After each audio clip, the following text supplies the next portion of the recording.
Écoutez, je vais vous dire que je suis en très grande joie d'être avec vous ce soir, vraiment, sincèrement, parce que d'abord, on est à Lourdes. Lourdes, c'est pas neutre, naturellement. Et venir à Lourdes, j'y suis venue de nombreuses fois, et même quand j'étais ministre, je suis venue quand Benoît XVI est venu en particulier, donc officiellement comme ministre de la France, mais bien d'autres fois à titre personnel et de façon incognito. Mais venir à Lourdes, pour quelqu'un qui habite dans la région parisienne, c'est un effort. Et non seulement c'est un effort, mais il y a toujours du retard dans les trains. Donc j'arrive aussi un peu avec retard ce soir. Mais je voulais vous dire ma joie très profonde, à vous tous, bien sûr, aux organisateurs qui m'ont fait l'honneur de me proposer de prendre la parole devant vous, mais aussi à vous qui avez fait l'effort de donner quelques heures d'une soirée à une personne qui n'est plus rien. En tous les cas, je ne suis comme vous. Je suis citoyenne, française. Je suis française, fière de l'être, et avec une expérience politique tout à fait inouïe et exceptionnelle. Alors, je ne vais pas trop vous parler de cela, mais je vais vous parler plutôt de la France et de l'état dans lequel il se trouve et comment on peut s'en sortir quand on est catholique. Avant toute chose, je dois vous préciser d'abord que j'aime la politique. J'aime la politique. Et comme catholique, je vous l'ai dit, et je vais essayer de vous le démontrer, nous ne pouvons pas ne pas nous intéresser à la politique. Et c'est aussi parce que, depuis un certain nombre d'années, de siècles même, je dirais, nous avons quitté ce champ que nous en sommes là où nous en sommes. Cela vous surprendra peut-être, mais j'ai 81 ans, et quand je suis née dans une famille catholique, donc il y a 81 ans, et qui était catholique d'habitude. Voilà. Moi, j'avais dans le cœur vraiment une attirance pour Jésus de façon importante. J'ai été baptisée, j'ai fait ma communion solennelle, à l'époque c'était comme ça qu'on l'appelait, la confirmation. Et puis, bref, je ne vais pas vous raconter d'autres choses, mais ce qui est certain, c'est que j'ai eu un moment dans ma vie, quand j'avais 18-20 ans, jusqu'à 30 ans, une dizaine d'années dans ma vie, où j'ai trouvé que vraiment, d'abord je ne connaissais rien, parce qu'on ne nous apprenait pas du tout les choses. Franchement, à l'époque, nous, à notre époque, ce n'était pas encore l'époque des dessins, mais on ne nous apprenait pas grand-chose. Donc on ne connaissait rien de notre religion, presque. Après, on allait à la messe le dimanche, comme ça. Et pendant 10 ans, j'ai pris un peu mes distances vis-à-vis de la religion, en me disant, ces hommes qui nous disent comment il faut se tenir, ce qu'il faut faire, ce qu'il ne faut pas faire, ces hommes en noir, ils ne connaissaient rien, ces prêtres et ces curés, tout ça. Donc j'ai pris ma liberté. Et puis, pour des raisons historiques, familiales, donc je me suis mariée, ça c'est pas ni historique, c'est aussi familial, avec un homme qui est ici et qui va avoir 82 ans bientôt. Donc nous sommes mariés depuis un certain nombre d'années, avec la joie d'être toujours ensemble dans cette vie merveilleuse que le Seigneur nous a donnée. Donc ce qui était pour moi un peu un héritage, c'était le service. Je voulais servir, mais il y a des mille façons de servir. Et dans ma famille, il y avait une tradition d'élu local, et mon père, qui n'a pas réussi sa vie selon les canaux sociaux de la réussite, je savais que dans toutes ces difficultés qu'il a connues, il a perdu sa femme, ma mère, quand j'avais moi 5 ans, avec ma sœur, il s'est remarié, il a été au chômage quand on était en pleine période de développement des 30 Glorieuses, tout le monde travaillait, mais mon père ne travaillait pas, enfin il y avait des problèmes, je ne vais pas rentrer dans le détail. Toujours est-il que nous sommes arrivés avec mon mari dans les Yvelines, je faisais mes études à Paris, j'étais à la fac de droit, et je faisais mes études à Paris, lui était à la fac des sciences. On s'est mariés, un enfant, 2 enfants, comme aujourd'hui, ça n'a pas changé, on ne trouvait pas à se loger à Paris, donc on a cherché à se loger dans la banlieue et on est arrivé dans les Yvelines. Et là, dans les Yvelines, je me suis dit, je peux peut-être servir comme élu local. On habite dans un village, toujours dans le même village, et je suis allée voir le maire, c'était donc en 1977, Je suis allée voir le maire pour lui proposer mes services, puisque j'étais disponible, enfin je travaillais au CNRS à l'époque, pour être sur la liste municipale. Et déjà en 1977, être une femme, c'était un plus. Donc j'ai été prise pour cette raison. Bon, très bien, comme je suis une fille qui travaille beaucoup, je suis devenue maire adjointe tout de suite, et je suis devenue maire aussi immédiatement.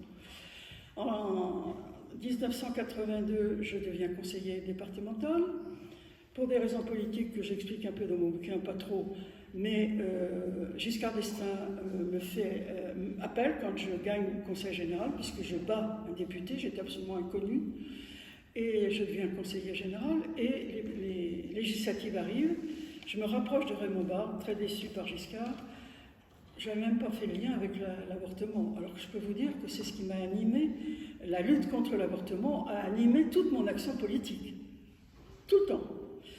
Et je propose à Barre de me soutenir, alors que j'avais été exclue de mon parti, etc. Il me soutient, et je deviens députée. Alors à ce moment-là, je me suis dit, Christine, tu es une fille formidable, ça c'est sûr, mais arriver en 4 ans à devenir maire, conseiller général, député, 3 ans, devenir député en 4 ans, mais c'est ça, il y a quelque chose, il faut que tu t'arrêtes là, il faut que tu réfléchisses, que tu te poses un peu. Je suis allée dans un foyer de charité, le premier, j'ai rien compris à ce qu'on me racontait, on parlait de Grignon de Montfort, je ne savais pas ce qu'on disait, je ne comprenais pas. J'ai éprouvé le besoin de retourner dans un foyer de charité, et là je me suis convertie. Je me suis convertie. C'est-à-dire que je tiens à vous le dire parce que c'est ce qui a guidé toute ma vie. Un matin, foyer de charité de Tressin, en Bretagne, pendant une conférence, j'ai eu, 88, une voix très forte dans mon oreille droite, que j'entends encore. Christine, tu viens ou tu viens pas? C'est une voix forte, masculine, et pour moi, c'était la voix de Jésus. Et immédiatement, j'ai répondu, oui Jésus, Dieu premier servi. Immédiatement. Je vois encore la salle, c'était l'hiver, c'était... Et depuis ce temps-là, jamais vous m'entendez. Et je veux que vous l'entendiez bien, peut-être certains d'entre vous en font l'expérience déjà, mais dans cette vie compliquée dans laquelle le Seigneur m'a amené, parce que moi je ne voulais pas faire de politique, je voulais servir. Dans un village, ça m'allait très bien. Mais venir là, même terminer ministre, ce n'était pas mon objectif du tout, je voulais servir mon pays. Eh bien, je suis restée fidèle à Jésus. Dans toutes les questions difficiles que j'ai eu à mener, je ne peux pas dire que ce ne soit pas fait sans heurts et sans violence même à mon endroit, mais ça n'avait pas d'importance. Jésus était là. Jésus a toujours été là. Si bien qu'il m'a donné une force intérieure qui m'a permis de dépasser toutes mes inquiétudes, mes fragilités, même mes erreurs, qui n'en fait pas. Mais Jésus était là. Et Jésus est là, à côté de nous. Je vous assure. C'est pour moi la clé. Et dans cette situation dans laquelle nous sommes aujourd'hui, de la France qui va mal, je vois bien, les Français sont inquiets. Et ils ont raison d'être inquiets. Parce que nous sommes arrivés dans une situation absolument folle. Je crois que le mot n'est pas trop fort. Nous sommes dans un temps de confusion, de mensonges, de corruption, qui peut dépasser l'entendement. Mais il se trouve que pendant 40 ans, j'ai été dans la vie politique à tout niveau, et le plus longtemps au plan national. Eh bien, j'ai vu, je vous assure mes amis, j'ai vu ce qui allait nous arriver. Je dois vous confesser que moi-même, quand je me suis arrêtée définitivement dans la politique, j'ai décidé de m'arrêter, j'ai toujours été réélue. J'ai toujours été réélue. Je peux vous dire que ma circonscription, que j'ai travaillée pendant plus de 30 ans, elle n'était pas particulièrement faite pour une catholique. Pas du tout. Mais j'ai toujours été réélue. Peut-être que vous me poserez des questions à la fin, si vous souhaitez. Donc Jésus est là. Si on fait confiance à Jésus, je vous le dis, il est là. Et il fait tomber les obstacles. Parfois, les obstacles ne tombent pas, mais c'est aussi pour nous permettre de progresser. Car tout échec est aussi une leçon pour grandir. Et moi, dans ma foi, j'ai vraiment grandi et j'ai encore du chemin à faire. Et pour moi, aujourd'hui, qui ai vu arriver tout ce qui est arrivé, tout ce qui nous arrive, même si j'ai été surpris de la rapidité avec laquelle ça nous est tombé dessus depuis 2020, 2017-2020, eh bien, je suis remplie de joie et d'espérance. Et le Seigneur me donne cette joie que je me sens obligée d'essayer de vous transmettre pour que vous agissiez. Parce que le Seigneur est là et qu'il a déjà gagné. Alors je vais essayer, de façon rapide, parce que j'ai tellement de choses à vous dire,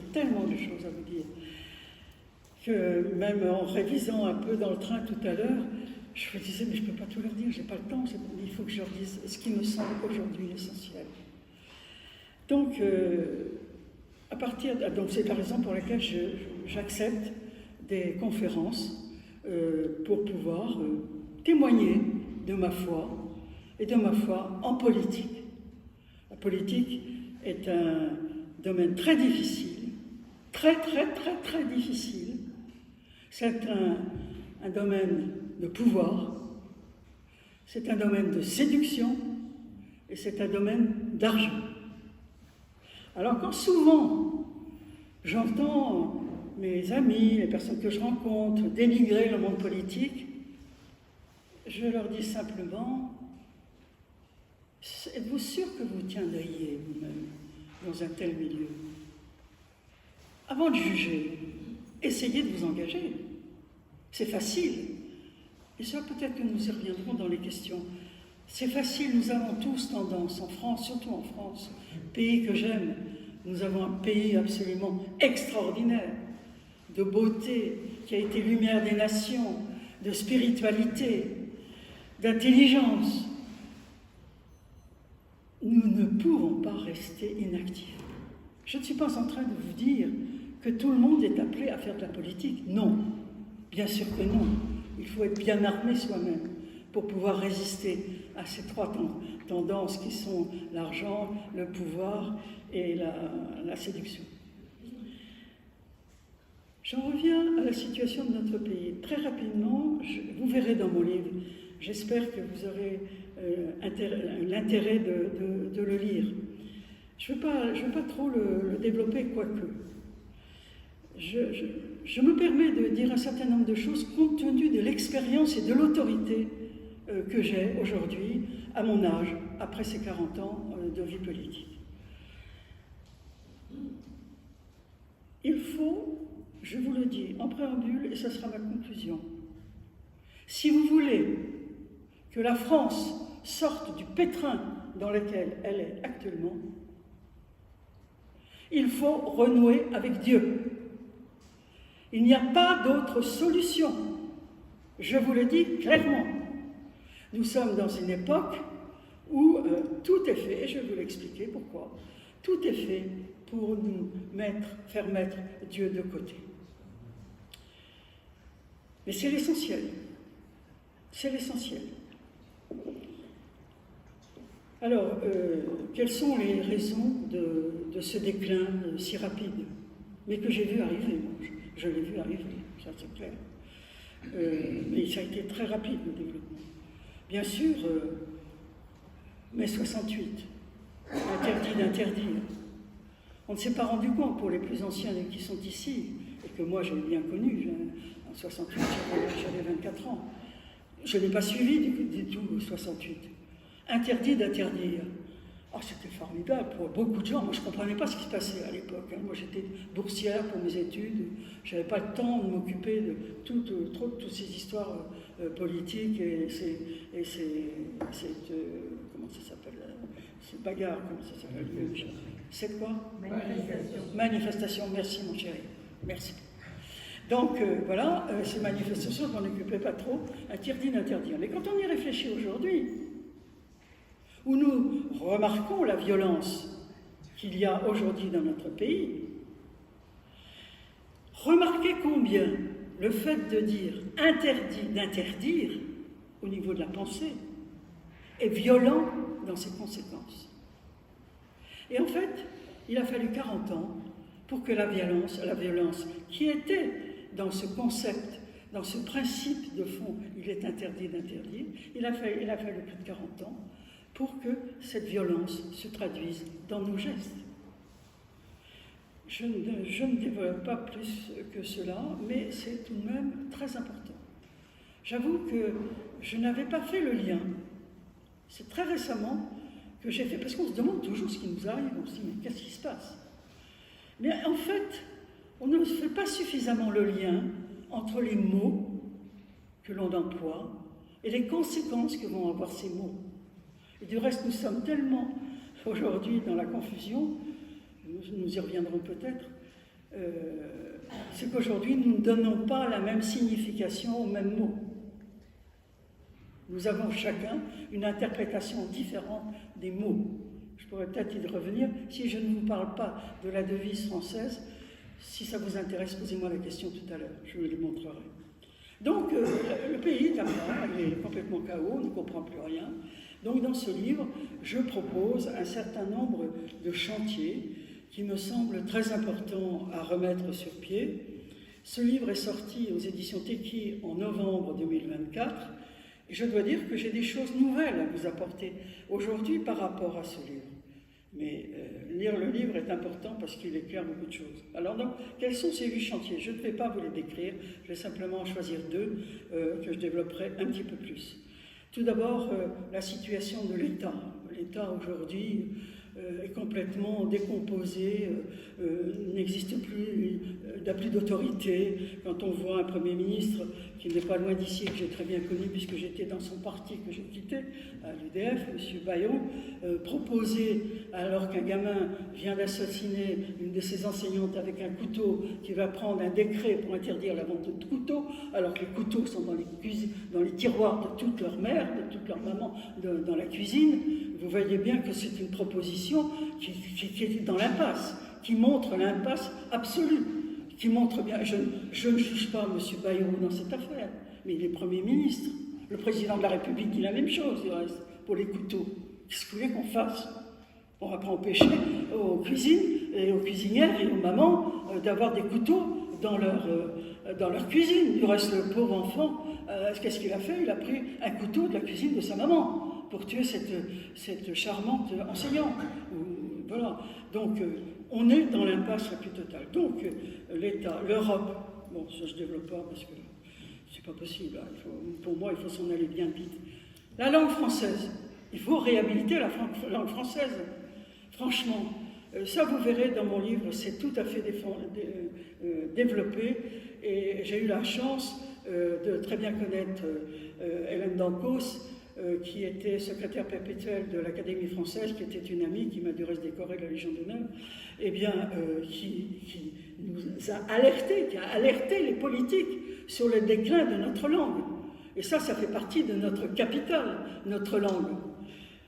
Bon, je ne développe pas. L'immigration, difficile, très difficile à régler ce problème de l'immigration. J'en parle, c'est un chantier aussi. La dignité de la femme, très important, je vais vous en parler un peu. La bioéthique, je vous en parlerai rapidement. L'abandon du droit naturel, le droit naturel qui fait que maintenant, mais c'est pas récent, ça, c'est ancien, c'est avant la Révolution. On a commencé à abandonner le droit naturel avant la Révolution. Mais ça n'a fait que de pire en pire. Et maintenant, on est devenu un État de droit saxon. C'est le droit du contrat. C'est plus du tout le droit naturel qui guide notre loi. C'est plus le droit naturel qui guide la justice française. C'est le contrat. Qu'est-ce que c'est le contrat? C'est l'intérêt du fric. C'est tout. Enfin, quand on simplifie à l'extrême, les économistes ici vont dire elle exagère. Enfin, vous comprenez ce que je veux dire. Nous avons aussi, naturellement, le 8e chapitre, c'est l'intelligence artificielle, qui est un vrai défi aujourd'hui. Alors, en ce qui concerne la dignité de la femme, je voudrais vous dire que moi, j'ai vécu tout cela de façon... Je suis une femme heureuse d'être une femme, vraiment. Je suis heureuse d'être une femme. Mais j'avoue que j'étais plus à l'aise avant que nous arrive le wokisme. Ça, je vous le dis franchement. Comme femme, j'aimais bien, j'étais sensible au fait que les hommes m'ouvrent la porte et me tiennent la porte quand je passais. Aujourd'hui, si je laisse faire ça, c'est que vraiment je suis une dépravée, c'est moi qui suis la dépravée, parce que je laisse au patriarcat tout le pouvoir pour guider ma vie. Naturellement, vous comprenez bien que j'ai beaucoup de choses à vous dire et que je suis obligée d'être assez radicale et caricaturale. Mais enfin, la dignité de la femme, elle est déjà dans l'élimination de la réalité de l'homme. Et les hommes, du reste, quand j'étais députée, mes amis, je l'ai dit de nombreuses fois à l'Assemblée nationale et c'est au JO, messieurs les hommes, vous avez intérêt à faire attention, parce que si vous laissez faire les choses comme elles sont, vous n'aurez plus votre place. Moi, je connais bien les femmes, je suis une femme. Les femmes, pardonnez-moi mesdames, vous ne serez peut-être pas de mon avis, mais moi, je crois que les femmes, nous avons des tas de qualités, et nous avons souvent envie de tout prendre. Nous sommes souvent prêtes à tout donner, mais à tout prendre aussi. En tous les cas, les hommes aujourd'hui n'arrivent plus à trouver de femmes, et les femmes n'arrivent plus à trouver d'hommes. C'est la réalité. Mais ce qui est le plus grave en ce qui concerne la dignité de la femme, ça c'est des petits exemples qui peuvent surprendre et choquer.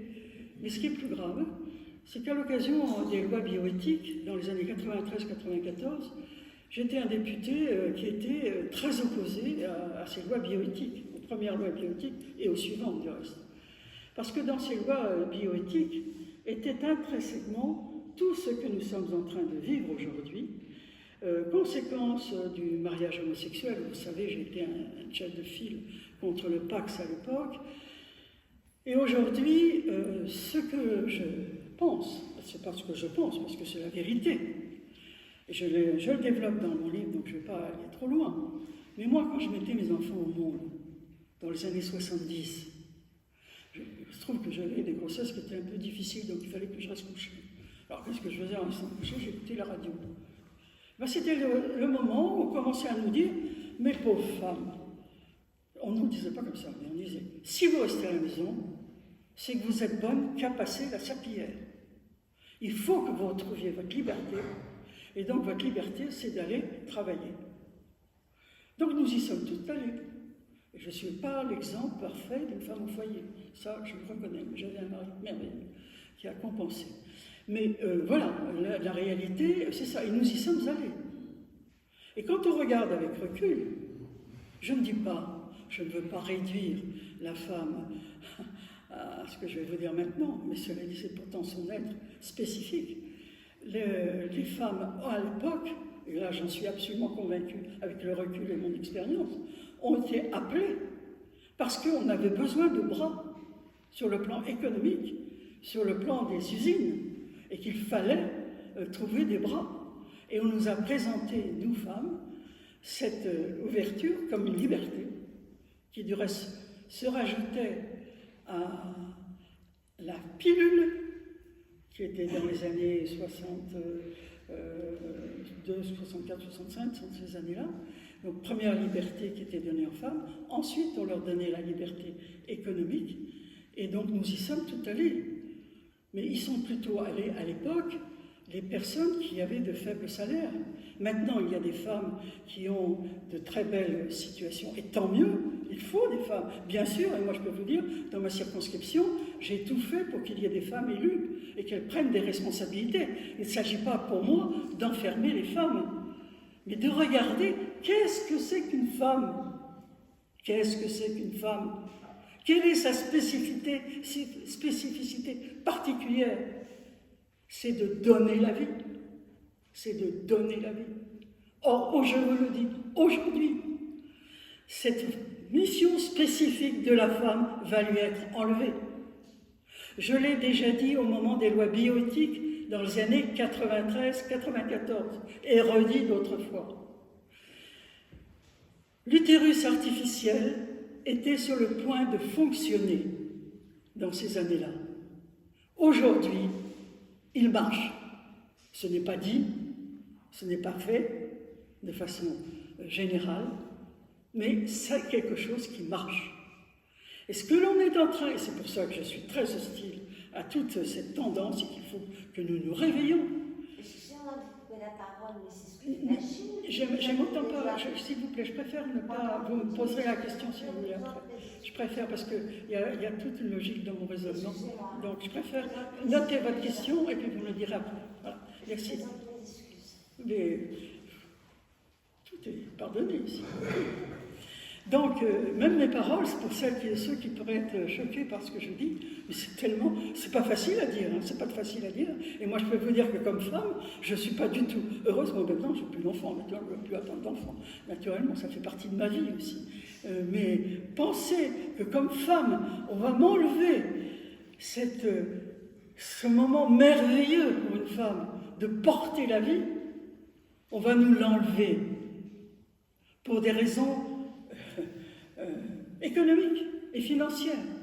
Et nous allons être d'accord. Nous allons être d'accord parce que nous avons des salaires qui sont tellement faibles, sauf quelques exceptions, que les femmes vont être d'accord parce qu'on ne peut plus vivre aujourd'hui sans être à deux à travailler, pour la plupart des ménages français. Et combien le fait de ne pas avoir d'enfants est douloureux pour les femmes qui ne peuvent pas en avoir. Mais je vous assure que c'est l'enjeu. Tout le reste n'est que vagabondage. L'utérus artificiel est là dans les années qui viennent. J'en ai parlé en 1993. J'ai dit le problème de la PMA qui est fondé sur un mensonge, la PMA, puisque on faisait intervenir un homme qui était obligé, je ne sais pas où on en est maintenant, mais qui était obligé de reconnaître l'enfant qui avait été donné par un sperme d'un tiers donneur. C'est-à-dire que biologiquement, ce n'était pas du tout la biologie qui guidait la réalité de cette démarche technique, parce que c'est une pure technique, hein, se rencontrer l'ovule et le spermatozoïde, c'est pas compliqué. Mais dans une PMA, il y a la PMA vers tiers donneur, et c'était de façon anonyme. C'était de façon anonyme, si bien que le couple vivait, à moins d'assumer cette réalité, qui était un mensonge, vivait avec ce mensonge ensemble.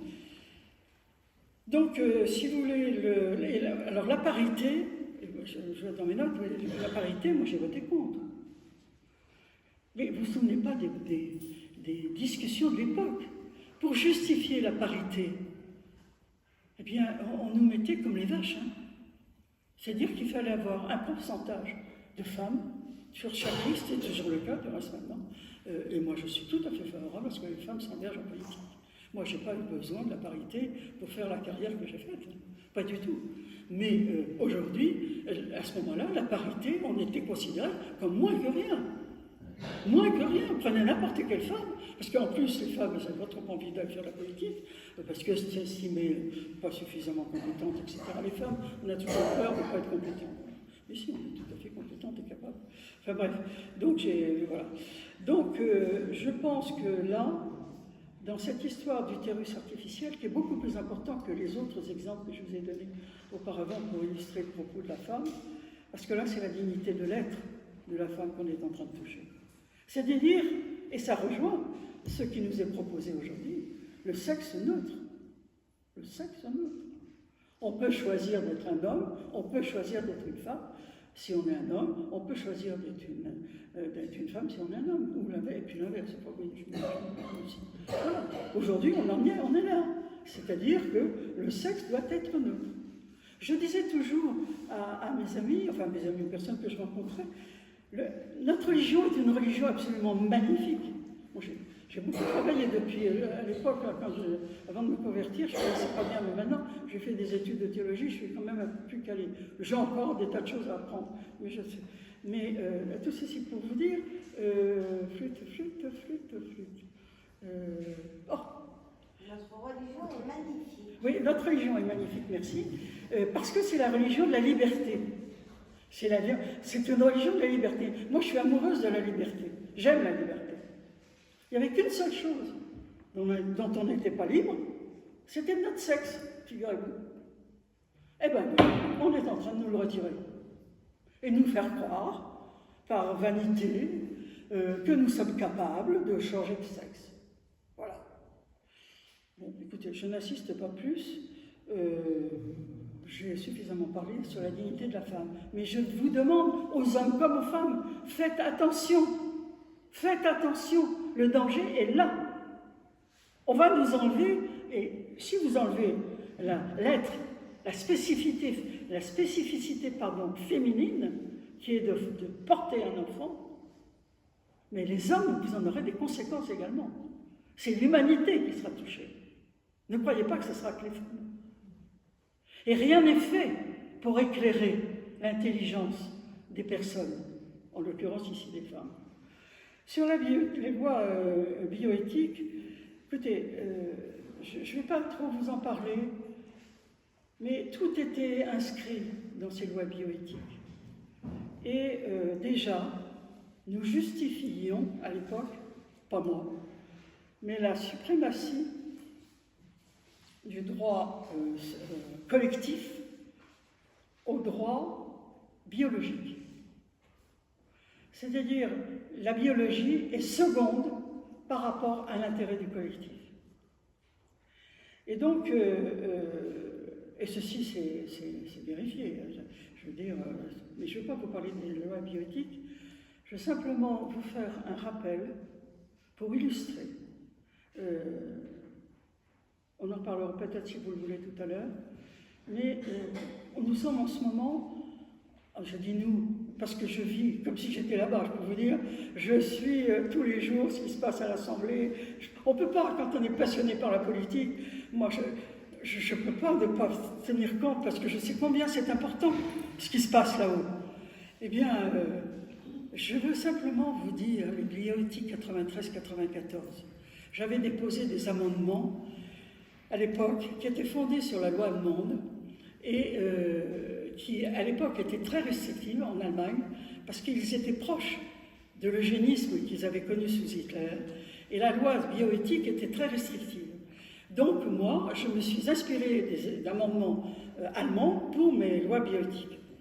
Les lois bioéthiques. Naturellement, tous mes amendements ont été évacués.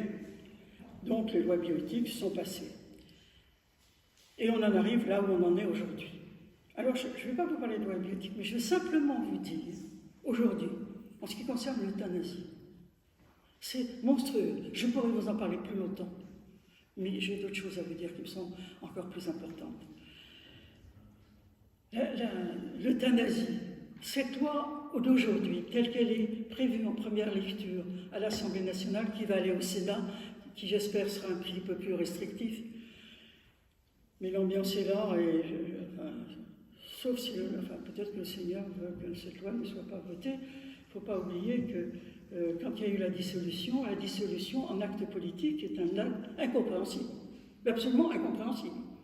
Aussi bien au niveau de la raison, personne ne peut justifier politiquement la décision de la dissolution. Sans doute que M. Macron n'a pas pensé non plus.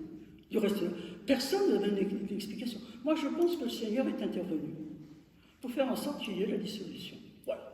Et puis, l'avantage, c'est que cette petite chose qui nous pose des problèmes énormes a quand même donné un an de plus à la réflexion pour les quelques députés qui s'intéressent au respect de la vie.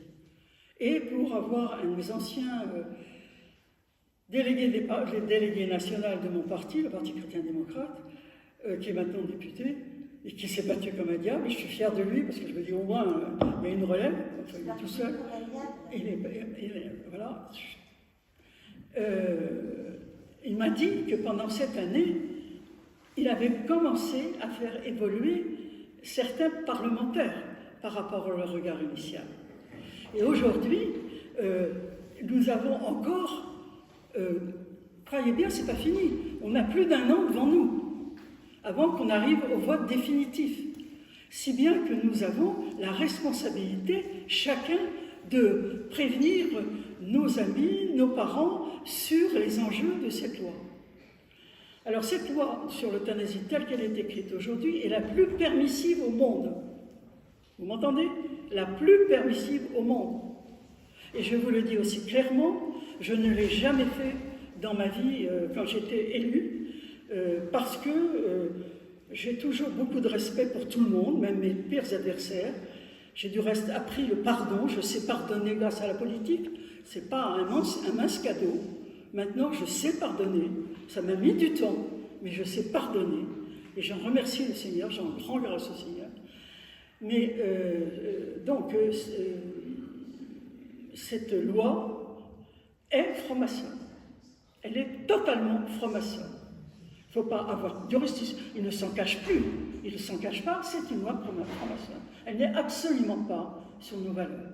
Elle est même à l'inverse de nos valeurs. Alors tout le monde dit, mais elle est encadrée. C'est pas vrai. Tous les amendements qui devaient protéger un tout petit peu, par exemple les malades mentaux, etc.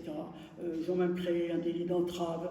Si jamais vous avez un suicide, une personne qui a une dépression, on n'a pas le droit de lui dire mais non, je vais t'aider, ça va passer. Non, là tu peux avoir un délit, tu as une amende très importante, j'ose plus vous dire le nom, mais c'est plus de dizaines de milliers d'euros, et c'est aussi un délit pénal. Bon. Je vais simplement vous dire, je vais prendre l'exemple de l'avortement. On nous a dit la même chose, et moi j'ai vécu toute l'évolution de l'avortement, avec les dates. Et je vous dis que ce qui va se passer pour l'euthanasie, ce sera la même chose. Ne vous endormissez pas par de belles paroles. Alors, c'est un petit peu long, mais ça va être utile. 40 ans de bataille juridique pour élargir l'accès de l'IVG. Ce sont mes notes que j'ai prises. 1967, on a la bonne date, pilule contraceptive. 75, loi Veil. À ce moment-là, il y avait consultation psychosociale, un délai de réflexion, et on proposait des alternatives à l'IVG. C'était la loi de 75.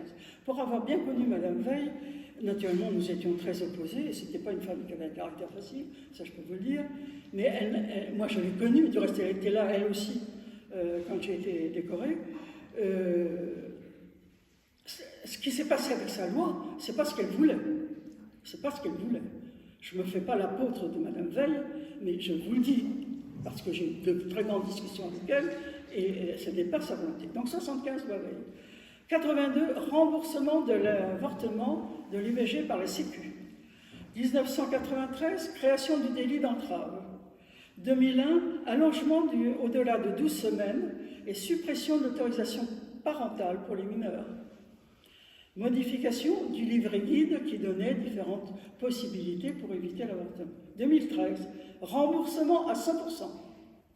2014, suppression de la notion de détresse. 2016, suppression du délai de réflexion de 7 jours. 2017, création d'un délai d'entrave numérique. 2020, IVG médicamenteuse, la RU 486, son promoteur, M. Beaulieu, qui vient de mourir, j'ai eu des combats sur des plateaux de télévision avec lui de façon importante, l'inventeur de la pilule abortive, RU 486. Il a été décoré de Grand Croix, de je ne sais quoi, la plus belle croix qu'on puisse avoir en France. Ça doit être, enfin, c'est le Grand Croix, le Grand Collier, machin. 2023 par M. Macron. Ensuite, 2022, allongement du délai légal à 14 semaines, suppression du délai de réflexion à 48 heures. Et 2024, alors là, c'est le pompon. Inscription dans la Constitution. Voilà. Voilà l'agenda, le délai, le développement sur la loi sur l'avortement. Jamais on devait dépasser la loi Veil. Jamais. Voilà. Alors vous pouvez imaginer, enfin je ne veux pas que vous pleuriez sur mon compte, mais je peux vous dire, pour avoir vécu ça tout le temps, d'être monté au créneau tout le temps, contre toutes ces dérives, combien c'est douloureux, et combien il faut effectivement être armé, et heureusement que j'avais Jésus avec moi, en tous les cas, la certitude de l'avoir auprès de moi, pour tenir compte, tenir bien. Bon, alors ça, c'est tout.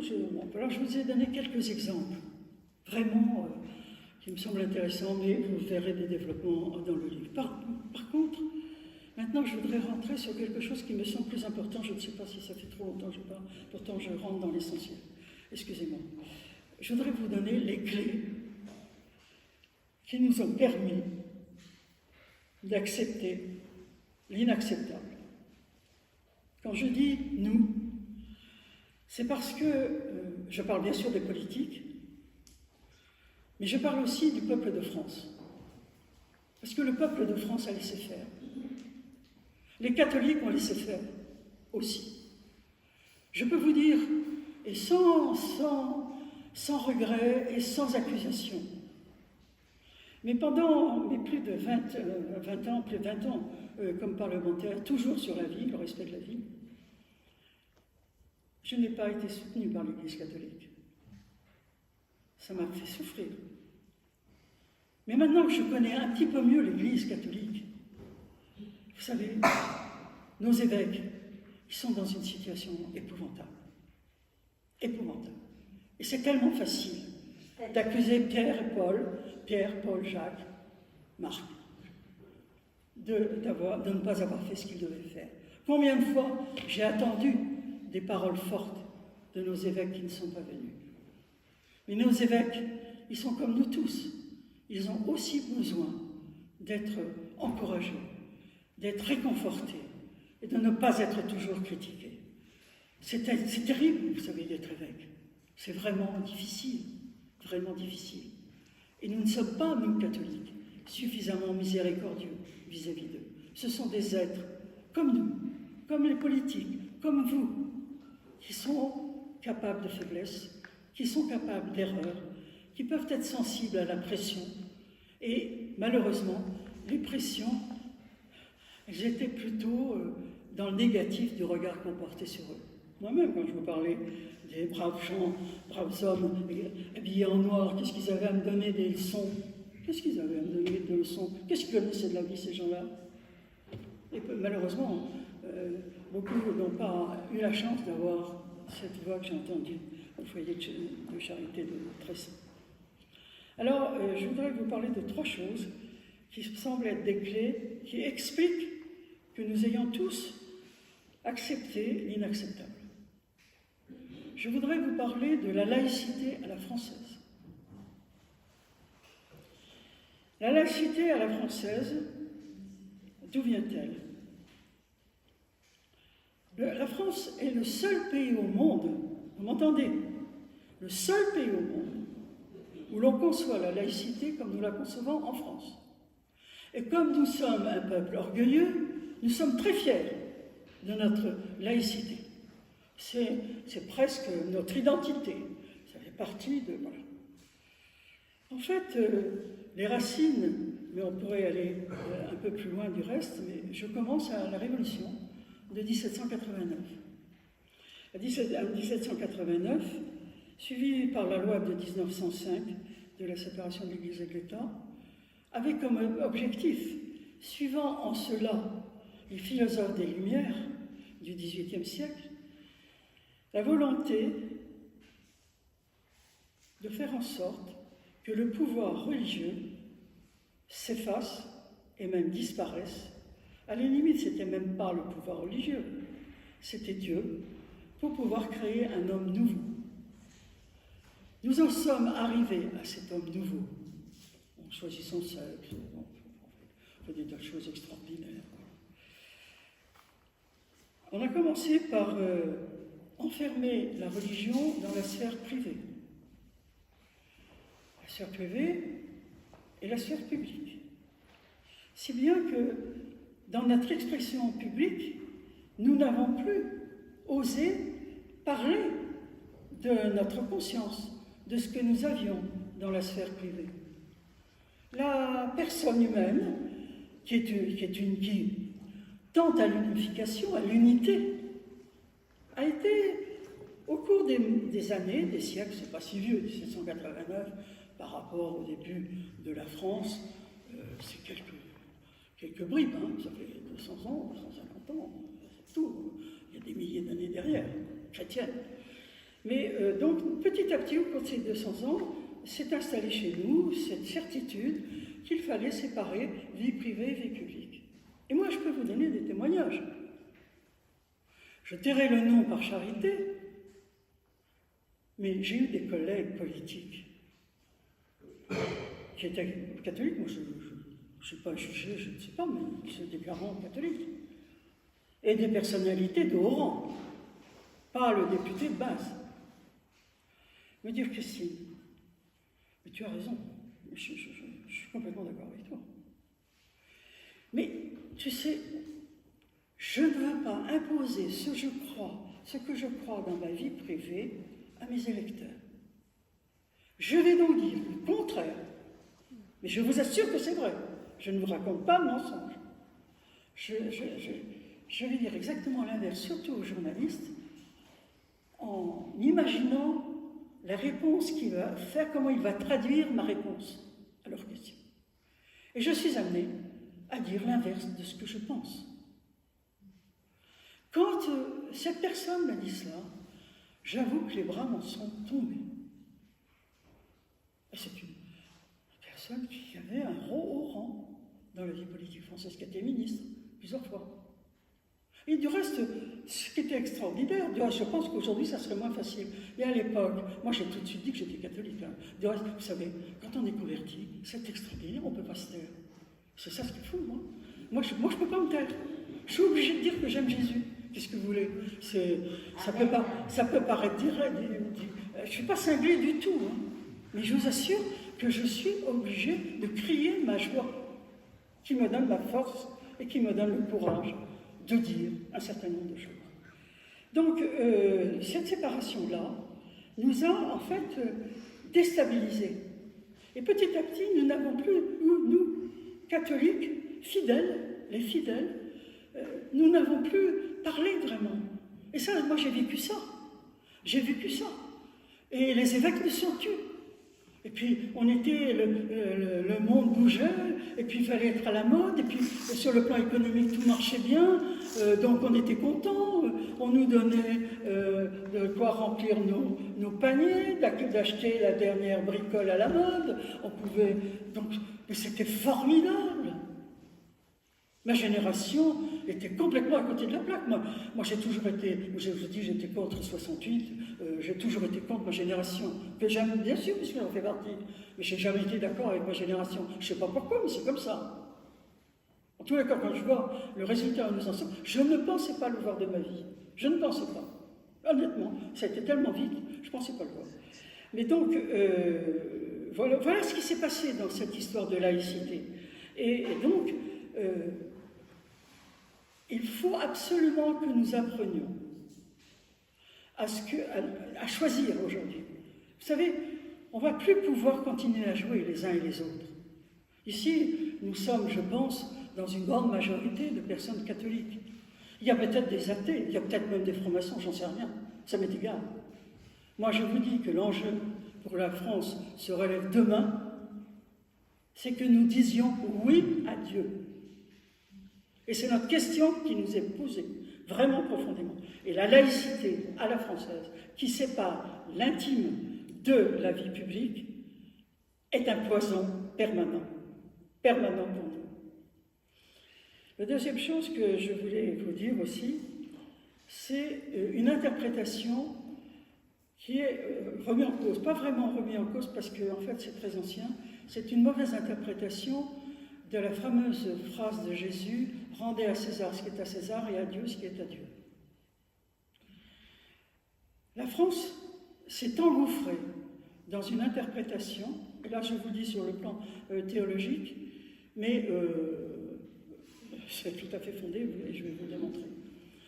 Actuellement, il y a une remise en cause de l'interprétation théologique qui a été faite, surtout en France, de cette phrase de Jésus, et qui a fait la France interpréter vie privée, vie publique. Ça a conforté l'explication du concept laïcité à la française. Vie privée, vie publique.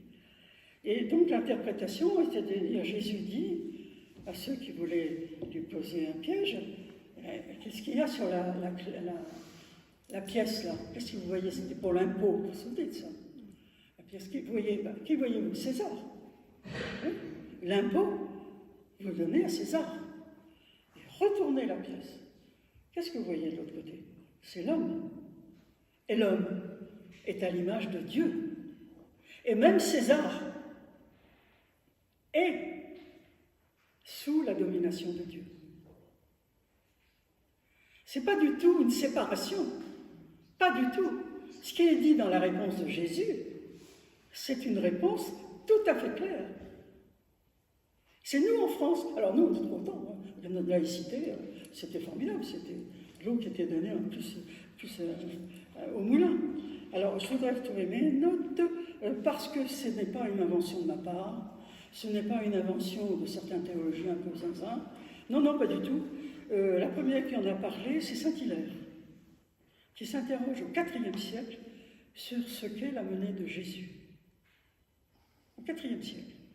Il met en doute, il se pose la question de cette interprétation de ce passage de l'Évangile. Et de dire que la monnaie de Dieu, c'est l'homme,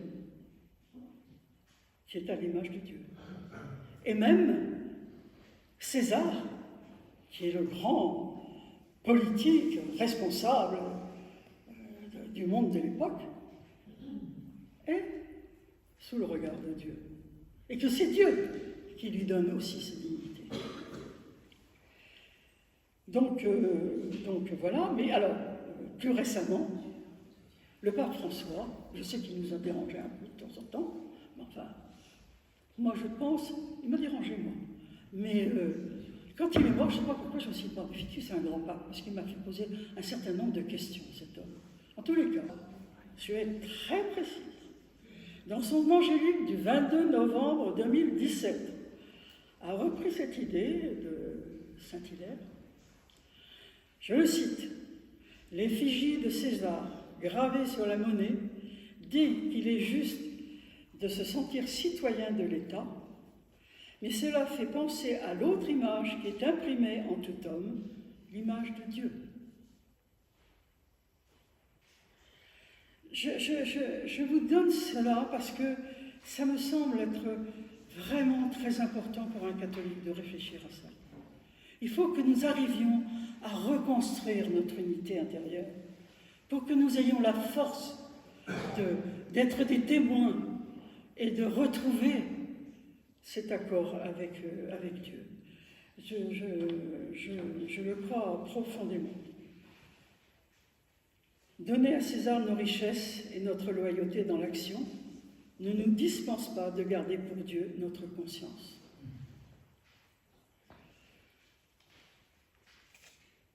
Dieu premier servi. Et si on regarde, je ne sais pas si je vais vous développer ça, ça va prendre un peu de temps, mais si on regarde Saint Augustin, quand il parle de la cité terrestre et de la cité céleste, il y a la même idée. Il ne s'agit pas, pour saint Augustin, de créer une théocratie. Pas du tout. C'est pas du tout ça. C'est simplement de remettre les choses à la place. Est-ce que Dieu est le premier? Ou pas? Ou est-ce qu'il est relatif? C'est simple, c'est pas compliqué. C'est un petit peu plus compliqué d'y répondre. Parce que ça remet en cause beaucoup de choses que je ne vais pas explorer, mais que vous aurez le loisir d'explorer dans votre cœur. Donc voilà, c'est une vraie question. Je voudrais vous parler de troisième chose qui est très importante. Très, très importante. Aujourd'hui, si vous voulez, j'ai voulu vous parler de la laïcité parce qu'il y a vraiment un enjeu majeur. Il faut qu'on comprenne ça. J'ai voulu vous parler de César et César. Et je veux vous parler d'autre chose. Et pardonnez-moi, là encore, mais j'ose. Je veux vous parler de l'Eucharistie. Je vais vous parler de l'Eucharistie. Parce que je crois que beaucoup d'entre nous, sans doute pas ici, parce que vous êtes à Lourdes, alors vous êtes déjà privilégiés, hein. Vous avez une responsabilité encore plus grande que les autres, hein. Ça je vous le dis. Mais bref, l'Eucharistie, je crois que la majorité des fidèles ne saisissent pas l'importance de l'Eucharistie. Vraiment l'Eucharistie. je vais vous dire avec mes mots.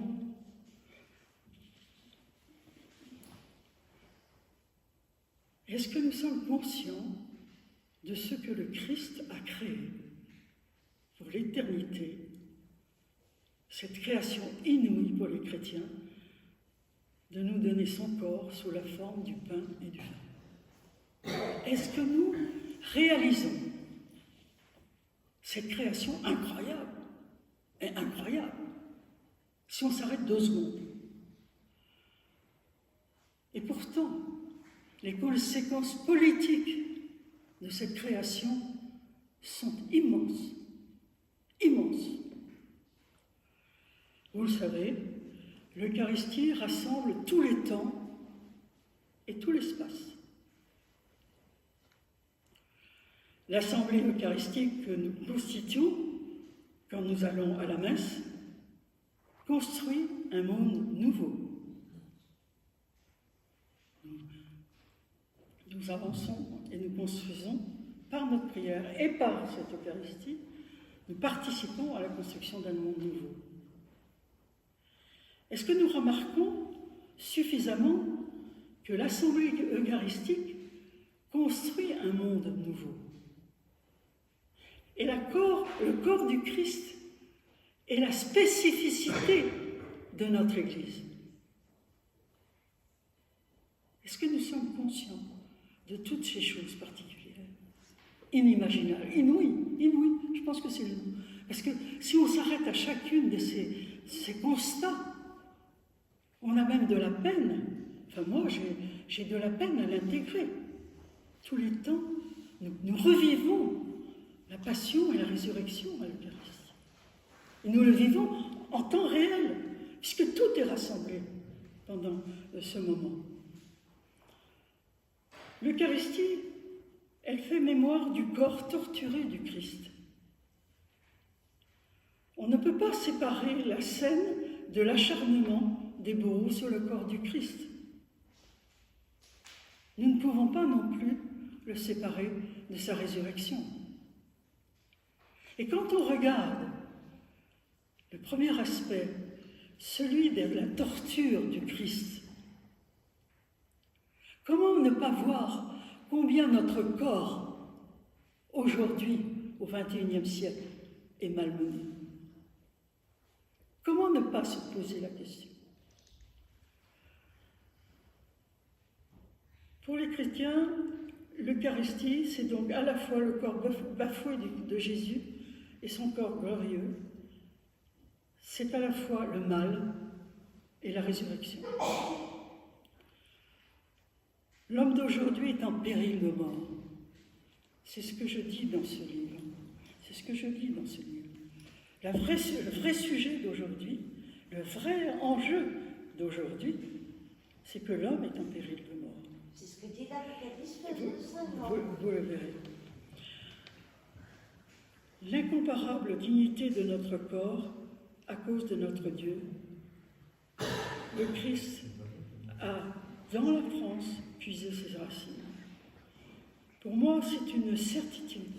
Et c'est donc à nous, chrétiens, d'abord de vivre l'Eucharistie dans tout ce qu'elle porte. Et je pense qu'aucun d'entre nous portons totalement pendant l'Eucharistie tout ce que représente, tout ce que porte l'Eucharistie. Mais elle est pourtant la clé du monde. Elle est pourtant la clé du monde. Pour un théologien que j'apprécie beaucoup, qui est américain, c'est un laïc, qui est professeur de théologie, il nous dit, William Cavanaugh, l'Église est un corps politique particulier qui cherche à imaginer le monde. Je vous redis, l'Église, c'est-à-dire nous tous, les évêques, le pape, tout le monde, les prêtres, les religieux. L'Église est un corps politique particulier qui cherche à imaginer le monde tel que Dieu l'aime. Et le programme, notre programme, c'est l'Évangile. Ce n'est pas une théocratie. Ce n'est pas une théocratie. Nous ne voulons pas une théocratie, pas du tout. Pas du tout. Donc voilà les 3 points importants que je voulais souligner auprès de vous. Et alors, rapidement, comment faire? Comment faire? Alors, je vais vous rappeler quelque chose d'évident, mais qu'on a un peu tendance à oublier, c'est que le plus grand des atouts, de tous les atouts qui existent, c'est Dieu. Il est là. Il est toujours là. Et nous l'oublions un peu. Nous nous appuyons beaucoup sur nos forces, nos intelligences, nos faiblesses, nos erreurs, nos jugements, nos condamnations, etc. Mais nous oublions souvent que nous avons l'atout maître. Nous avons Jésus, Père, Fils et Saint-Esprit. Et qu'il a déjà sauvé le monde. Donc il ne faut pas craindre d'être catholique ou chrétien. Il faut le dire haut et fort. Et je vous souhaite d'avoir cette force intérieure. Il faut prier pour cela. Que le Seigneur vous donne cette force intérieure. Si vous ne l'avez pas, mais même si vous l'avez, on ne l'a jamais suffisamment atteint. Moi, j'ai encore du chemin à faire. Mais de crier notre joie, on sera déjà plus attractif. Franchement, je pense. Il faut essayer de l'être en vérité. Être en vérité, ça nous oblige beaucoup. Tout ça est très... Je le dis facilement, moi je suis au table, on est tranquille, on n'est pas ennuyé par d'autres, bon ça va. Mais en fait, c'est pas si simple, parce que tout ce que je viens de vous dire interpelle chacun d'entre vous, et vous seuls avez la réponse aux questions qui sont générées par ce que je viens de vous dire. Mais je vous assure que c'est magnifique. Que nous soyons fiers d'être catholiques en vérité. Et puis si on fait des erreurs, tous les sacrements, enfin, tout est là, tout ce qu'il faut. Alors, pour terminer mon petit propos, deuxième chose que nous avons, après Dieu, nous avons les papes. Alors les papes, ils sont là quand même depuis 2000 ans. Excusez-moi du peu. Personne dans le monde n'a un héritage. Alors ils n'ont pas tous été parfaits, mais tant mieux, parce que sinon, nous, on ne serait pas à leur cheville. Hein. C'est bien qu'il y en ait qui se trompent, et puis voilà. Enfin, on a 2000 ans avec nous. C'est pas rien. Léon XIII, doctrine sociale de l'Église. Ça fait partie, c'est dans les statuts de mon parti. Ça ne fait pas Flores, hein, parce qu'on n'est pas un tout petit parti, la DSE, doctrine sociale de l'Église. Léon XIII, je vous ai pris les plus récents, je ne vais pas prendre les 2000 ans. Pie X, qui lui fait la réforme du droit canon, qui supprime l'esclavage et qui est contre la loi de 1905. Benoît XV, lui, il défend la piété populaire. Il met Sainte Jeanne d'Arc comme patronne et la paix. Il travaille pour la paix. En 1922, c'est pas facile, c'est en 1939, c'est les accords de Latran, c'est l'État du Vatican. Mais quand on y réfléchit 2 secondes, on se dit mais comment est-ce que ça a été possible de pouvoir laisser, alors que tout le monde était hostile, qu'on ait pu arriver à créer cet État du Vatican. Si bien que le pape, alors on nous dit que les catholiques ne peuvent pas faire de politique, enfin, il n'y a pas plus politique que le pape. Il faut arrêter de se mettre des bandeaux sous les yeux. Enfin, ça, du reste, la chrétienté a été créée par Constantinople, donc la politique, l'empereur de Constantinople. Enfin, il faut quand même arrêter de ne pas regarder la réalité. Je continue. Pie XII, il a été protecteur des Juifs pendant la période d'Hitler. Jean XXIII, lui, il était très diplomate. Pie XII, c'est pas politique. Hein. On est diplomate, mais on n'est pas de politique. Bon, d'accord. Jean XXIII, c'était l'ouverture au monde, et le Concile Vatican II qui a remué l'Église. Ça, c'est sûr. Paul VI, alors là, Paul VI, Comment nous l'avons reçu, nous les Françaises? Moi, et pas les plus vieilles, parce que les plus jeunes, elles n'étaient pas dans le coup. Mais nous avons Paul VI, qui nous a dit par humanité de respecter la vie, de façon absolument sublime. Mais c'était l'époque où on était bien loin de tout ça. C'était ma période aussi des habits noirs, vous savez. Les femmes françaises et dans le monde n'ont pas voulu, et du reste, il y a eu une dichotomie à ce moment-là, et c'est à partir de ce moment-là que l'on a senti la chute de l'expression catholique dans notre pays. Parce que les femmes n'ont pas voulu, et je peux les comprendre, dans le contexte culturel dans lequel nous étions à l'époque, ça pouvait se comprendre. Je vous donne simplement une petite phrase que j'ai entendue il n'y a pas très longtemps, qui n'est pas du tout dans le cadre catholique, mais qui pose des questions. C'était une personne, monsieur, sans doute un penseur, qui disait, vous savez, quand on suit la mode, c'est en général parce qu'on a l'esprit vide et qu'on n'a rien à proposer. Alors on s'engouffre dans la mode. J'ai trouvé que c'était assez vrai. Et qu'en fait, pour ne pas être dans la mode, il faut peut-être s'être un peu construit, avoir un petit peu réfléchi pour opposer quelque chose à la mode. Et la mode, à l'époque, c'était la pilule et le pauvre, avec son humanité, Paul VI. Franchement, il était complètement à côté de la plaque. Je me souviens, parce que après, mais je me souviens combien il a eu de discernement pour revenir sur l'humanité, pour la publier, parce qu'il savait que les fidèles n'allaient pas l'accepter. Donc nous avons notre part de responsabilité. Jean-Paul Ier, bon lui ça a été très rapide. Jean-Paul II, alors ça c'est mon pape. Naturellement, vous n'en serez pas surpris. Jean-Paul II, n'ayez pas peur. Cette phrase, je l'ai encore là aussi. Elle est moins forte que l'autre, dont je vous ai cité, mais je l'ai là. J'étais dans ma cuisine, j'entends le pape qui dit n'ayez pas peur. Ah bon? On peut ne pas avoir peur? Ah bon? Je n'insiste pas, vous le connaissez, j'espère aussi bien que moi. Benoît XVI, formidable, Benoît XVI. Alors c'était complètement différent, c'était un théologien, mais il était d'abord il était proche de Jean-Paul II, puisqu'il était son conseiller, et Benoît XVI, il a remis les choses à l'endroit. Le pape François, alors comme je disais, il m'a un peu dérangé, moi aussi il m'a dérangé, mais moi je n'ai pas été jusqu'à dire j'en veux pas, parce que je n'ai pas le droit de dire j'en veux pas, choisi, celui-là il est bon, celui-là il est pas bon. On ne connaît rien, de toute façon on ne connaît rien. On se permet tous de juger Pierre, Paul et Jacques, on ne connaît pas l'histoire, on ne connaît rien, et on se permet de dire ça.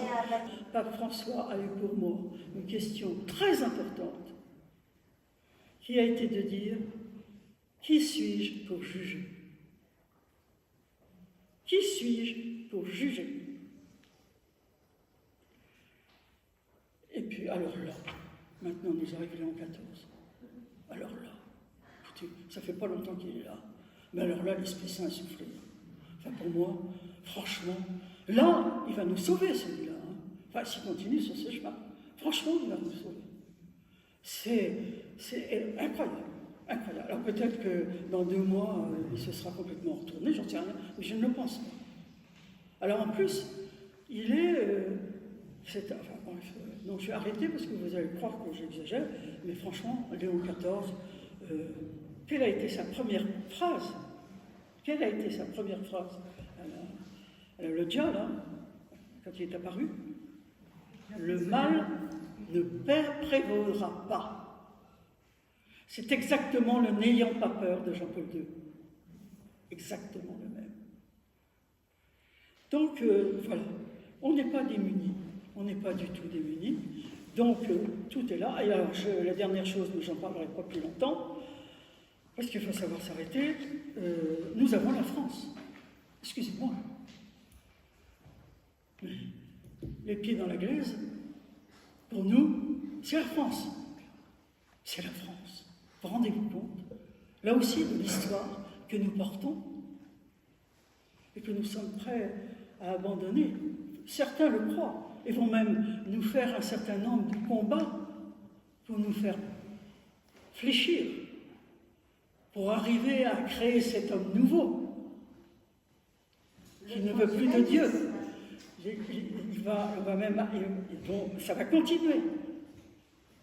La bagarre n'est pas finie.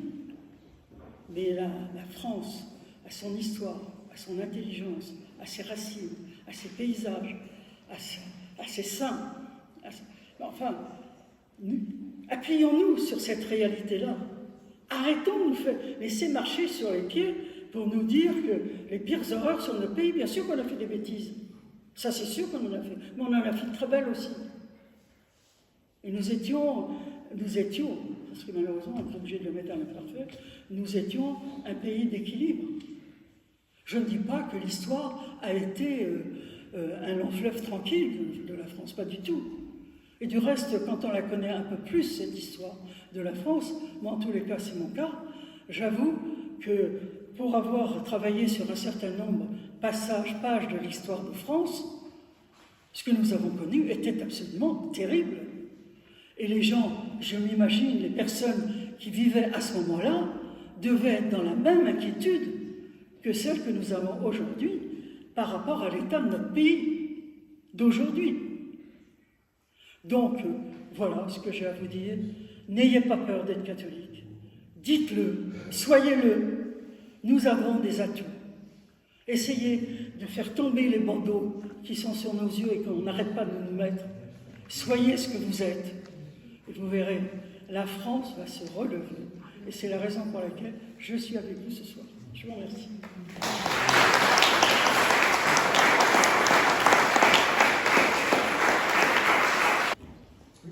Je vous ai écouté sur Radio Présence en début de semaine.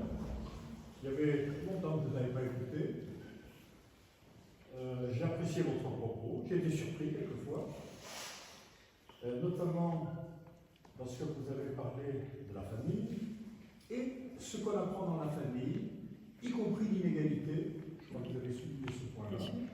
Et puis également sur le hiatus entre politique sociale et politique familiale. Vous pourriez peut-être revenir un peu là-dessus? Oui, bien sûr. La famille, je vous ai dit dans mon engagement, je me suis engagée en politique, mais même quand j'étais maire, mais mettons conseiller général, ce qui était vraiment plutôt, là qui commençait à être vraiment un engagement dit politique, je me suis dit, mais et c'est surtout à l'Assemblée, quand je suis arrivée à l'Assemblée, je me suis dit, bon, d'accord, je suis élue, et j'ai été élue dans des conditions un peu incroyables, vous le verrez dans mon livre. Je me suis dit, mais c'est bien gentil, mais qu'est-ce que je vais faire à l'Assemblée, moi? Qu'est-ce que j'ai dans ma besace? J'étais journaliste dans une revue de droit pratique, qui s'appelait Dossier familial, et donc j'étais tout à fait tournée sur la famille. Et puis je me suis dit, mais Christine, qu'est-ce que tu as fait en 75 quand tu mettais tes enfants au monde? Il y a eu des gens qui se sont levés, qui ont manifesté. Qu'est-ce que tu as fait, toi? Toi, tu es resté tranquille. Et là, je me suis dit, quand je suis arrivée à l'Assemblée, eh bien, je me battrai contre l'avortement. Mon combat, c'est celui de la vie et de la famille. Vous savez, on est tous faits de là où on vient. Et j'ai été très, très marquée par ma belle-mère. Je me souviens toujours, à mon premier meeting, et mon mari le sait, j'ai toujours de la joie à le raconter. Mon premier meeting, conseil général, j'avais une salle qui était même plus importante que ce soir. Première fois, je prenais la parole. Alors, je fais mon petit laïus, je défends mon truc, tout ça. Les gens me posent des questions, puis tout d'un coup, j'ai une petite dame qui lève la main. Et Madame Boutin, qu'est-ce que vous pensez de la famille? C'était ma belle-mère. Ah, j'ai trouvé ça extraordinaire, parce qu'elle me connaissait bien, et elle savait bien que je défendais la famille. Mais c'est vrai que je n'avais pas suffisamment développé ça. Quand je suis arrivée à l'Assemblée, je me suis dit, je serai la famille et la vie. Donc, en ce qui concerne la famille, naturellement, que c'est un lieu d'éducation absolument extraordinaire.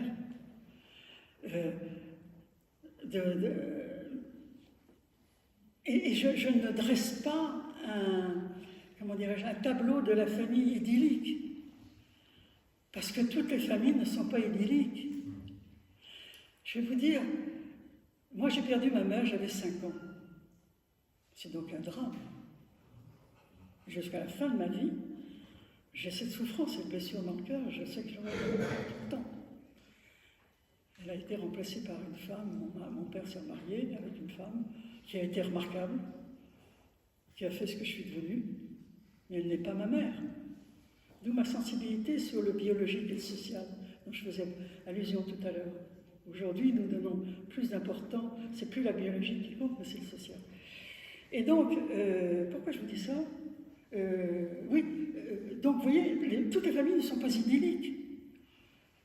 Moi, j'ai commencé par connaître ma famille par la perte de ma mère. Donc ça m'a amené à réfléchir. Bien sûr que nous tendons tous vers le bien, et nous essayons de faire aussi bien que nous pouvons.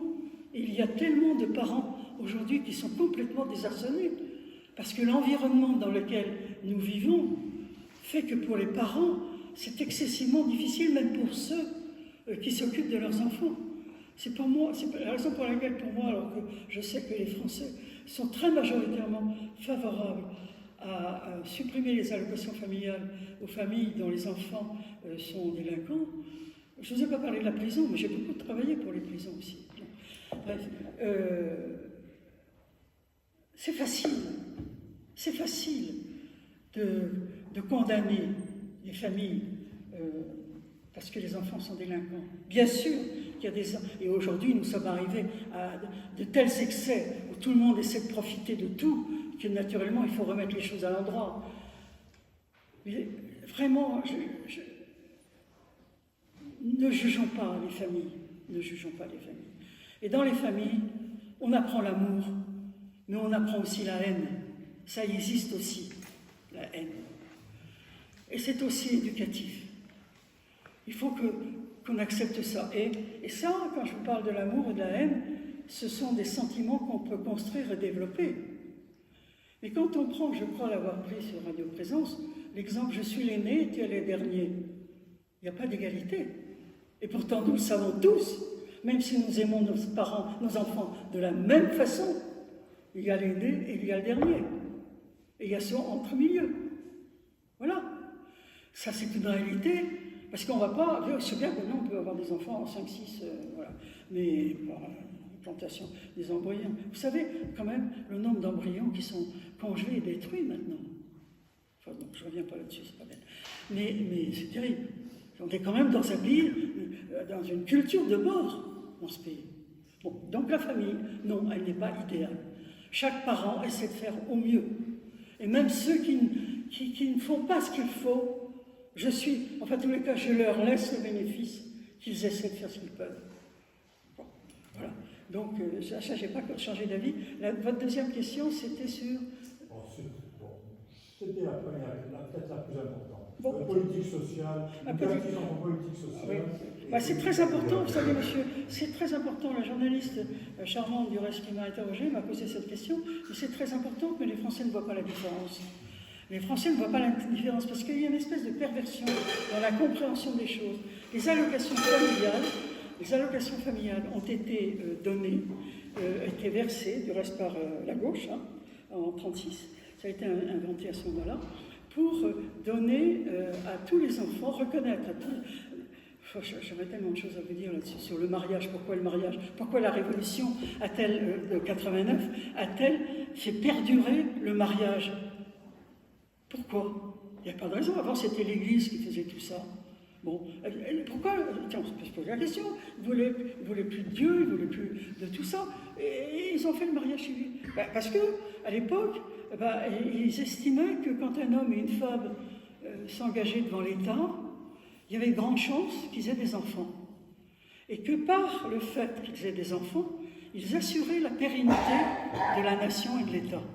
Donc c'était... Et alors naturellement, il n'était pas question, puisqu'il y avait égalité, il n'y avait pas question de faire de différence entre les familles.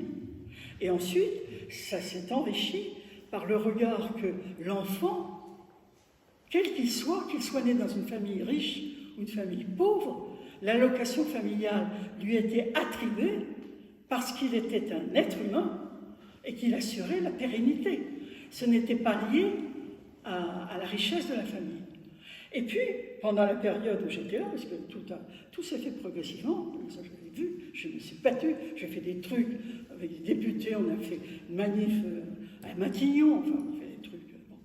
Et donc, l'idée à la mode, qui est du reste toujours, du reste on a retiré l'allocation familiale, mais aux familles riches, on ne donnera plus d'allocation familiale. Et même les riches étaient d'accord, sans se rendre compte que les 100 euros, je dis n'importe quoi, les 100 euros par enfant qui étaient donnés, ces familles riches, si elles n'avaient pas besoin de ces 100 euros, elles avaient la liberté de pouvoir les redonner à des personnes pauvres. C'était elles qui décidaient, et ce n'était pas l'État. Alors qu'aujourd'hui, cette liberté n'existe plus. Vous comprenez? Donc, voilà, alors, parce que les Français, nous avons encore il faut qu'on fasse attention, une culture chrétienne qui est celle de faire attention aux plus pauvres. Tous les Français ont été d'accord pour créer ces allocations sociales. En plus des allocations familiales qui existaient auparavant, vous comprenez?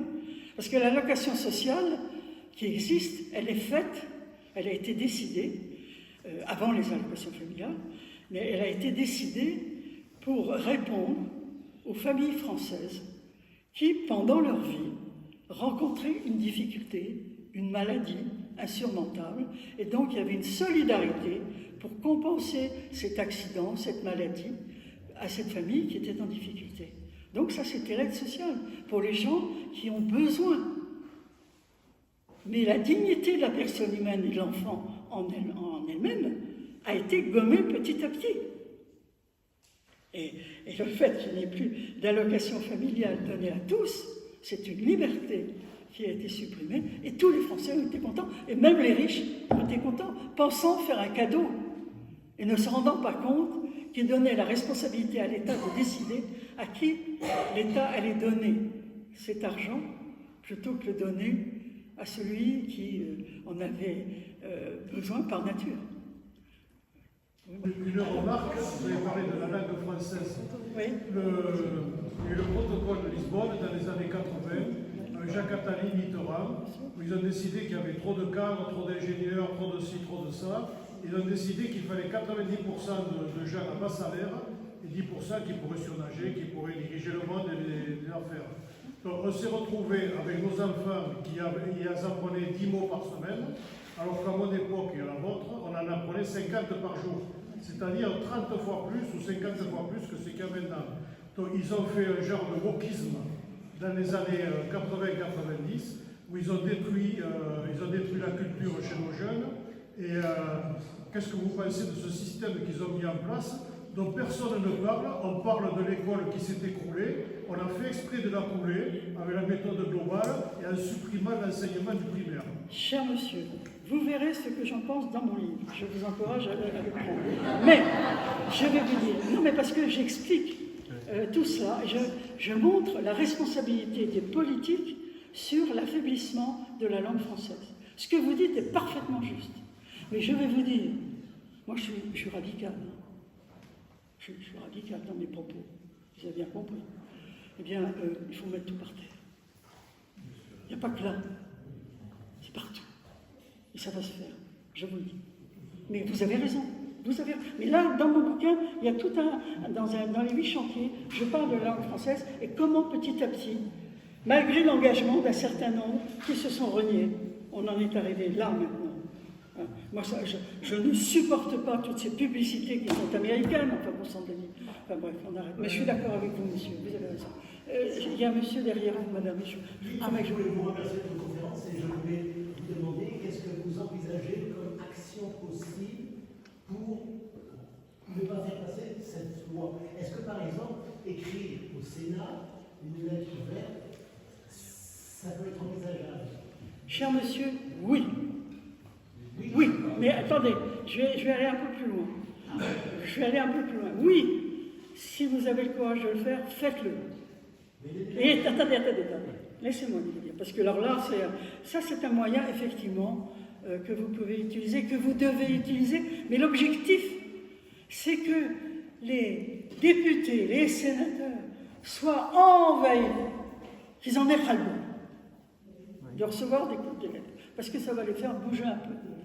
Mais surtout, ce qui est le plus important, et qui est plus engageant, surtout maintenant avec ce texte sur l'euthanasie, qui est vraiment, là, la boucle est bouclée. Hein.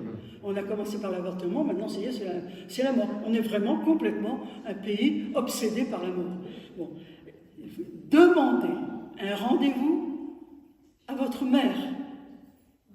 Le maire, c'est pas lui qui fait la loi. Mais si votre maire entend beaucoup de gens, parce que le maire est facile d'accès, lui, le maire, il a un contact facile avec les parlementaires. Si tous les maires de France recevaient beaucoup de leurs administrés, surtout à la veille des municipales, excusez-moi un peu, alertant sur l'euthanasie, je peux vous dire que ça remonterait. Voilà, et c'est plus important. Mais faites la lettre, si vous ne pouvez pas faire plus, vous faites la lettre. Mais ce n'est pas suffisant. Alors, une fois que vous avez vu votre mère, ou parallèlement, parce que les rendez-vous ne viennent pas tous ensemble, vous essayez d'avoir un rendez-vous avec votre sénateur. Vous avez le droit. Il vous fera peut-être recevoir par son assistante, mais s'il a beaucoup de demandes, il se dira, tiens, ça bouge un peu en France. Ce qui ne s'est pas passé pour la première lecture. Les Français commencent à comprendre les véritables enjeux de l'euthanasie. Et s'ils savaient, même les non-catholiques, c'est une question de bon sens, eh bien, ils s'engageraient. Donc, n'ayez pas peur, écrivez, demandez un rendez-vous. Parce que le face-à-face, la rencontre, est quelque chose d'important.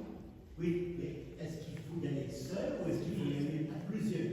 Vous pouvez, alors c'est différent. Moi, je vous conseille d'y aller à 2.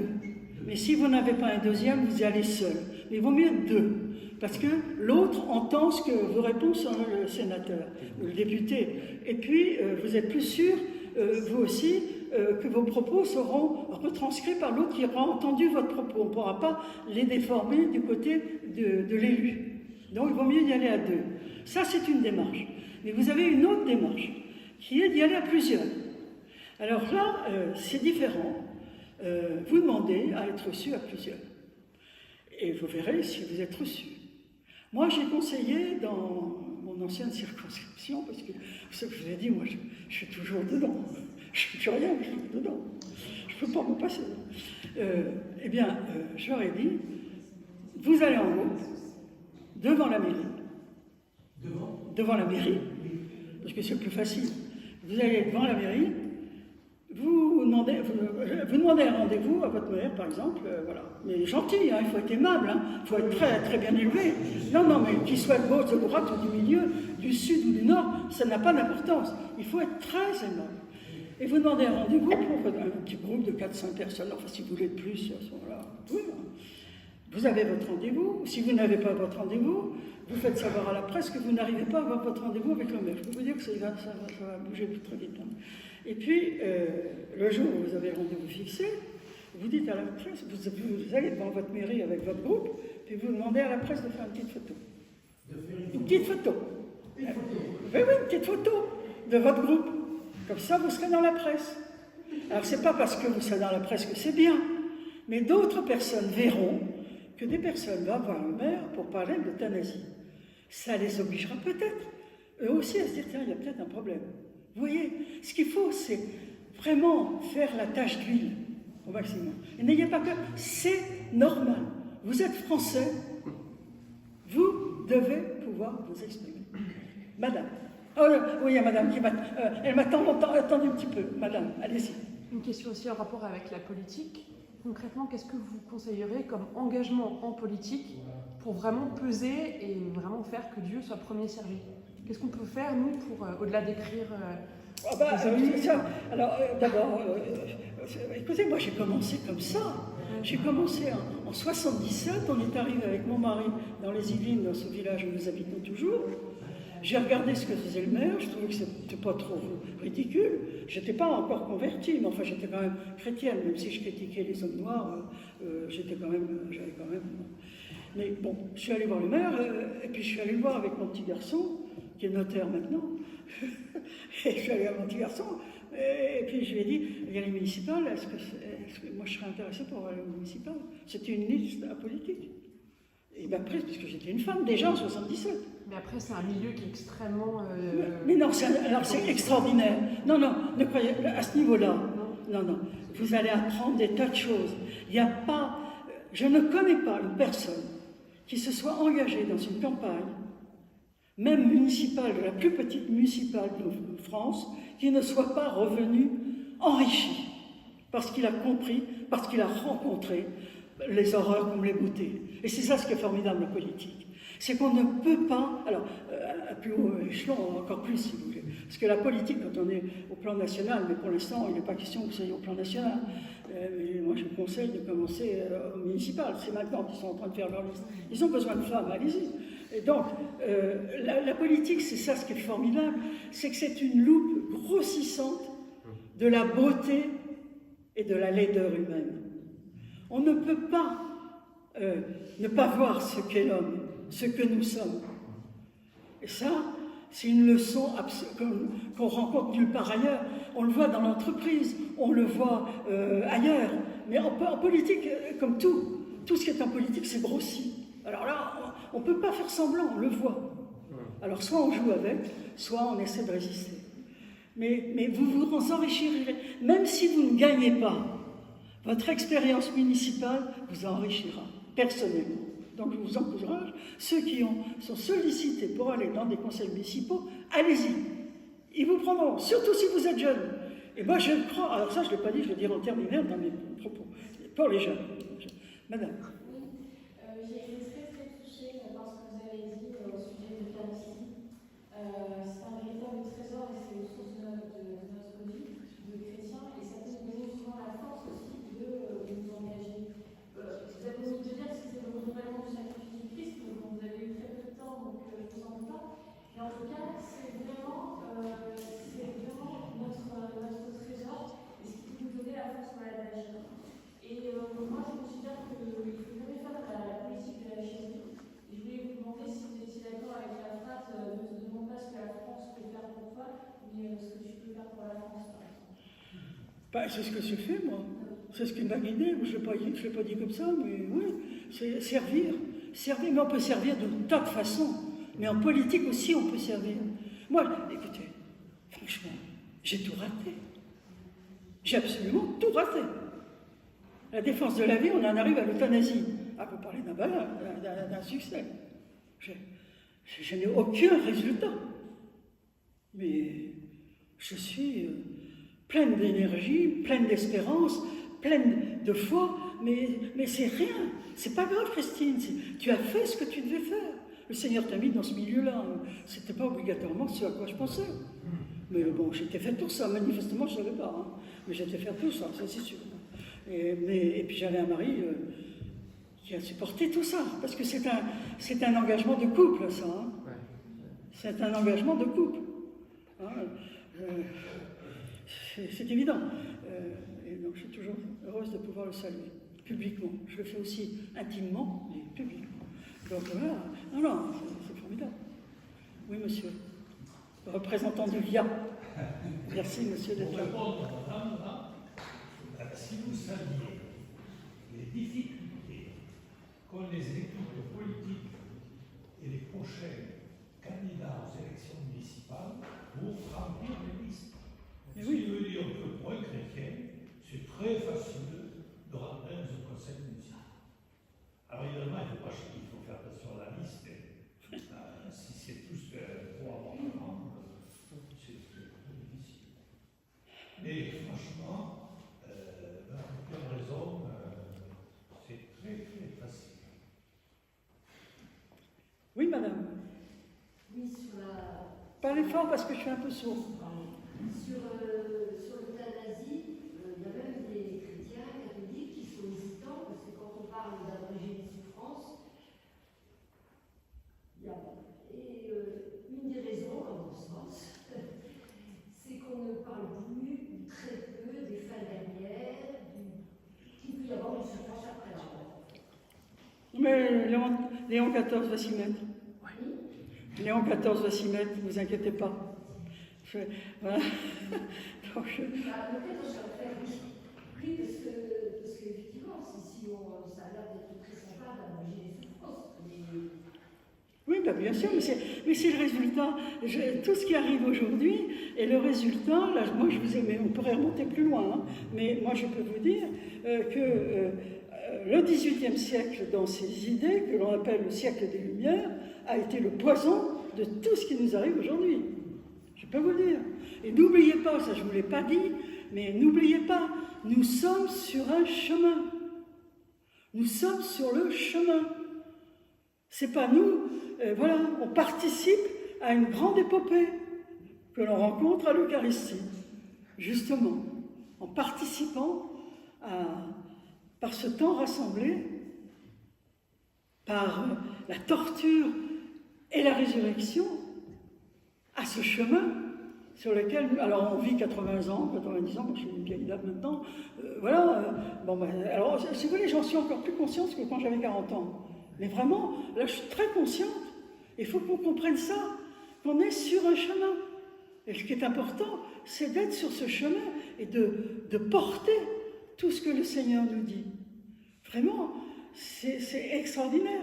Mais je pense que, voyez, regardez, aujourd'hui, les questions que se posent les soignants. Bien sûr qu'il y a des chrétiens qui sont d'accord pour qu'on mette la picouse. Qu'est-ce que vous voulez? Ils sont libres, hein? C'est leur problème à eux. Enfin, ils ne sont pas la majorité. Parce qu'on n'a même pas besoin d'être catholique pour croire que ce n'est pas bien, puisque c'est l'interdit de tuer est une transgression qui est millénaire. Qui est depuis que l'homme est l'homme, l'interdit de tuer. Alors c'est ce qu'on est en train de faire. Pourquoi faire? Pour qu'il y ait la supériorité, le goût du pouvoir, de posséder l'humanité et de la diriger. Voilà, c'est tout. Et c'est très simple. Alors ceux qui ne veulent pas le voir, soit, enfin, je ne veux pas même pas les juger, mais c'est leur problème.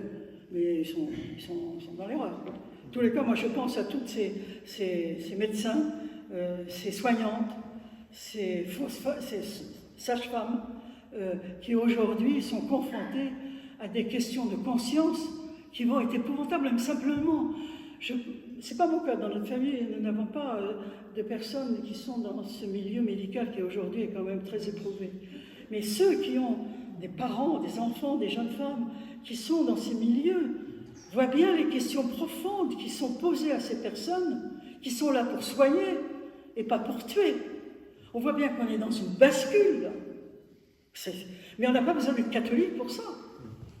Alors un catholique peut penser ce qu'il veut, on est libre, hein, c'est une profession, on est une religion très libre. Enfin, on sait quand même que l'interdit de tuer fait partie des choses qui ne sont pas recommandées. Oui, madame. Je suis un peu naïve et ignorante, mais quelle est la place de la franc-maçonnerie dans la vie politique? Alors écoutez, comment vous avez lutté contre? Je vais vous dire, je ne suis pas très bien placée pour le savoir. Parce que, aussi bizarre que ça puisse paraître, je n'ai jamais été approchée par la franc-maçonnerie. Jamais. Une seule fois, mais c'est moi qui étais demandeur, j'avais un rapport qui m'avait été demandé par le Premier ministre sur la mondialisation. Et dans ce rapport qui a été publié à la documentation française, j'ai interrogé tous les cercles de pensée de France. Et tout le monde a pu écrire 2 pages ou 3 pages sur ce qu'il pensait de la mondialisation. Et je ne pouvais pas ne pas mettre la franc-maçonnerie. Donc c'est moi qui lui ai demandé, il m'a fait son papier, mais c'est tout. Mais je n'ai jamais été, comment dirais-je, approché par la franc-maçonnerie. La franc-maçonnerie, elle a sa fraternelle à l'Assemblée nationale. Il y a l'association fraternelle à l'Assemblée nationale et ils sont connus. Moi, je n'ai jamais eu la curiosité de regarder particulièrement. Et je pense aussi, parce qu'on dit souvent, et je crois que c'est vrai, que souvent les politiques d'un certain niveau sont approchés par la franc-maçonnerie. Moi, je vois le fait que je n'ai jamais été approché, que j'ai été protégé par Jésus. Voilà. Et aujourd'hui, j'ai osé vous le dire clairement sur l'euthanasie, parce que je ne veux pas condamner, je veux laisser la liberté aux gens. Je ne veux pas intervenir là. Mais là, si vous voulez, l'euthanasie, c'est tellement grave, et la franc-maçonnerie dit tellement que c'est son œuvre, que ce n'est pas de dévoiler un secret que de le dire. Donc, elle est influente, elle est très influente, la franc-maçonnerie, et je pense que depuis 50 ans, elle est de plus en plus influente. Voilà. Voilà. Mais la franc-maçonnerie, elle ne peut rien contre la prière, hein. Elle ne peut rien. Oui, monsieur. En tant que médecin, je peux vous apporter quelques idées. Ah, très bien. Nous avons actuellement les moyens de connaître la quantité d'énergie qu'a une personne. Ça s'appelle le système photoélectrique, qui est beaucoup développé par l'école de Saint-Pétersbourg et qui consiste à mettre en évidence l'émission de photons lumineux au niveau des nerfs. L'école de Saint-Pétersbourg fait des études sur la santé, l'équilibre, mais aussi sur la mort. C'est ainsi que nous savons, par exemple, que lorsqu'une personne décède de mort naturelle, bizarrement, elle est confirmée par la tradition, elle perd son énergie progressivement en 3 jours. Ah oui. À l'inverse, s'il s'agit d'une mort non naturelle, alors on se trouve confronté à un système extrêmement violent qui se caractérise par des émissions d'énergie chaotiques, et cette fois pendant 10 jours. Ce qui correspond sur le plan neuronique à des problèmes qu'on est loin d'imaginer. C'est en cela que je me permets de dire que ce qui se passe aujourd'hui pour ce qui concerne l'euthanasie est une transgression complète des lois de la nature. Et si cette transgression existe bien, c'est bien parce que c'est la franc-maçonnerie qui en elle-même est la transgression. Donc on peut quand même expliquer aux gens, sans qu'ils être obligés de leur parler de croyances religieuses, qu'on a les moyens de connaître la manière dont décèdent les gens, et on sait très bien que lorsque c'est un naturel, que ça provoque des désordres inouïs. On en a l'image. Ça confirme ce qui se passe dans la tradition. C'est ainsi que, par exemple, en Occident, une personne qui est décédée, en général, est inhumée au 3e jour. Et pendant ces 3 jours et 3 nuits qui précédaient, il y avait un entourage qui consistait à accompagner la personne. Si on voit maintenant dans les évangiles, lorsque le Christ va ressusciter Lazare, il sait qu'il est mort, mais il va venir à la tombe au 3e jour. Donc, il fait exactement une résurrection au moment où vraiment il n'y a plus d'énergie. Et donc là, on est en rapport avec une résurrection provoquée par autrui, qui est le Christ. Mais au cours de sa propre résurrection, c'est par lui-même. Les études qu'on vient de faire sur le linceul de Turin montrent qu'il n'y a jamais la moindre trace de pourriture. Par conséquent, c'est bien avant le 3e jour, la 3e nuit, qu'il y a eu résurrection. Et d'autre part, l'étude qui est faite sur le tissu humain, aujourd'hui, montre que c'est une émission d'énergie qui s'inscrit elle-même dans le système de couture du tissu, dont on sait parfaitement qu'il est du 1er siècle. Je voulais apporter. C'est très gentil, merci beaucoup. Je ne savais pas ça, et c'est effectivement, mais c'est merveilleux. Vous voyez bien, on apprend tous les jours. Merci monsieur, merci beaucoup de nous avoir donné tout ça. Un autre éclairage par rapport cette fois-ci à l'IVG. Il faut savoir que dès que l'enfant est conçu, à partir de la 2e semaine, les cellules myocardiques se contractent et que le cœur se trouve près de la tête. Par la suite, il va prendre progressivement sa place dans le thorax. Ce que nous savons aussi aujourd'hui, c'est que nous avons 7 centres neurologiques dans le corps. On a le cerveau, bien sûr, le cœur, l'intestin, le pancréas, le foie. À l'intérieur desquels nous avons des cellules neuronales. Par exemple, à l'intérieur de l'intestin, nous avons 110 millions de neurones. À l'intérieur du cœur, nous avons 62 000 neurones. Mais quand on étudie énergétique qui vient du cœur, on s'aperçoit que, ça c'est des Japonais qui l'ont fait, on a un rayonnement énergétique qui va entre 3 et 5 mètres. Et la puissance au niveau cardiaque est de 8000 fois supérieure à la puissance énergétique du cerveau. Donc, quand on s'amuse à dire qu'on va interrompre en se demandant si c'est la 12e ou la 14e semaine, je vous signale qu'il a été décidé il y a 2 ans de ça, en plein mois d'août, l'avortement au 9e mois. Il y avait, je crois, 3 députés qui l'ont voté. Donc, on est ce que je veux dire, c'est qu'on est confronté à une puissance mortifère qui est une transgression complète des lois de la nature. Je ne parle pas des lois religieuses, parce que là, les lois religieuses, justement, elles ne sont jamais en contradiction avec ce que l'on a mis en évidence. Merci beaucoup, monsieur. Mais oui, vous me donnez encore une raison supplémentaire d'adhérer à notre religion. Merci beaucoup de lui donner cet aspect, justement. Et justement, il n'y a plus maintenant, et ça, Jean-Paul II a été très important là-dedans, parce qu'on était, avant lui, dans la toute-puissance de la science, sans en tirer, justement, la dimension humaine et la corrélation qui existe entre l'expertise. Je vois monsieur qui s'avance, je voudrais simplement vous dire, avant de terminer mes derniers mots, vraiment, moi je crois que la France va se relever. J'en suis même certaine. Est-ce que je le verrai? Non, je ne crois pas. Honnêtement, je ne crois pas. Mais enfin, on ne sait jamais. Mais je ne pense pas. Mais par contre, je pense que les hommes et femmes qui sont aux alentours de 40 ans aujourd'hui et qui ont des enfants, je pense que c'est eux, ces enfants, qui vont redresser la France. Je le pense profondément.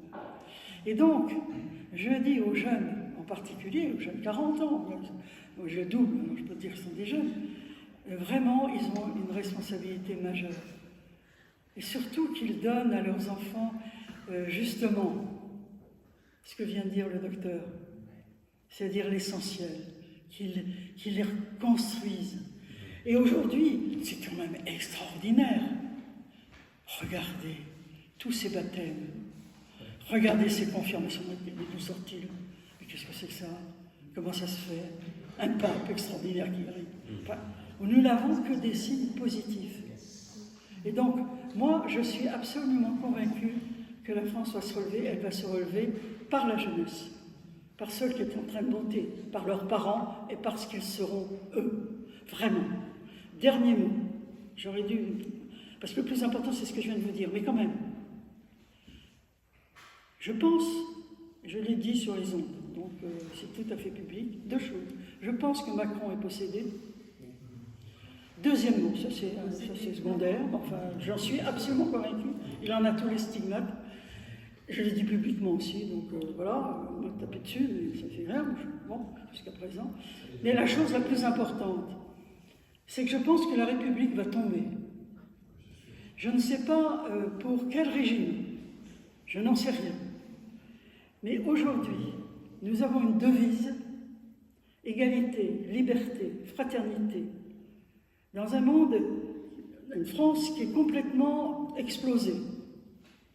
Nous ne donnons pas, en France, la même signification aux mots. Croyez-vous qu'il y ait encore une fraternité quand on fait la transgression dont on vient de parler et que l'on tue? Au lieu de la compassion, il n'y a plus de fraternité. Il n'y a plus d'égalité. Il n'y a plus d'égalité. Déjà, on le voit même dans la vie courante. L'accession, par exemple, à l'hôpital, aux soins, aux médecins, n'existe plus. Elle va être réservée à ceux qui ont les moyens de pouvoir se faire suivre médicalement. Alors, la liberté, bah, écoutez, elle n'existe quasiment plus. Du reste, on voit bien.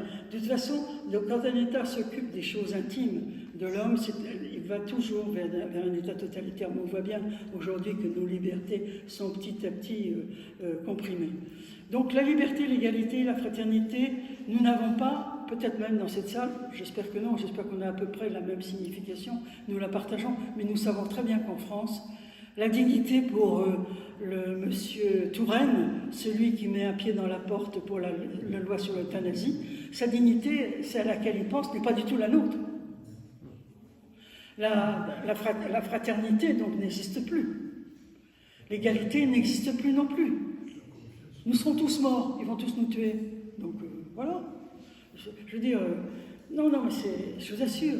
Et donc, c'est la raison pour laquelle je pense que la République va tomber. Parce que c'est la seule chose, alors peut-être pas immédiatement, mais dans les mois qui viennent, dans les années qui viennent, à partir du moment où un pays s'est mis d'accord sur une devise, et chaque pays a sa devise, chaque pays a sa devise. Si cette devise n'est pas comprise de façon unique par l'ensemble des composants de ce pays, ça finit très mal. Ça finit très mal.